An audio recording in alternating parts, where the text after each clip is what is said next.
네, 북한 주민 여러 명이 이달 초 어선 한 척을 타고 서해 북방 한계선을 넘어 탈북한 사실이 뒤늦게 알려졌습니다. 어린아이를 포함해 두 가족인 것으로 전해졌는데요. 일가족 단위의 귀수는 2017년 이후 6년 만입니다. 지성림 기자입니다. 우리 군 당국은 지난 6일 밤 북한 어선 한 척이 서해 북방 한계선으로 접근하는 동향을 포착한 뒤 집중 감시했습니다.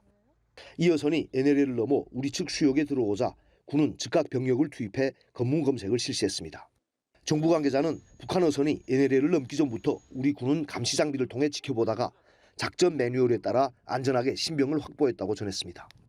해당 어선에는 어린아이들을 포함해 여러 명의 북한 주민이 타고 있었는데 일행은 두 일가족으로 구성된 것으로 전해졌습니다. 일가족 단위의 기수는 2017년 7월 한 가족을 포함한 북한 주민 5명이 소형 선박을 타고 동해 NLL을 넘어 탈북한 이후 6년 만입니다. 이번 귀순 일행의 정확한 인원은 확인되지 않았지만 10명 이내인 것으로 알려졌습니다. 정부 관계자는 현재 이들을 대상으로 관계기관에서 귀순 의사 확인 등을 조사 중이라며 그 외 구체적인 사안은 밝히기 어렵다고 말했습니다. 관계기관 조사는 군과 국가정보원, 통일부 등이 참여한 합동신문을 의미하는 것으로 보입니다. 이들의 목숨 건 탈북 배경을 두고 최근 극심해진 북한의 식량난을 포함한 민생고와 연관이 있는 게 아니냐는 관측이 나옵니다.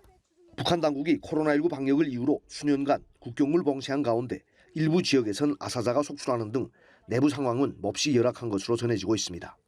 특히 북중 접경 지역을 통한 탈북마저 어려워진 상황에서 앞으로 해상을 통한 귀순이 더 늘어날 것이라는 전망도 나옵니다. 연합뉴스TV 지성림입니다.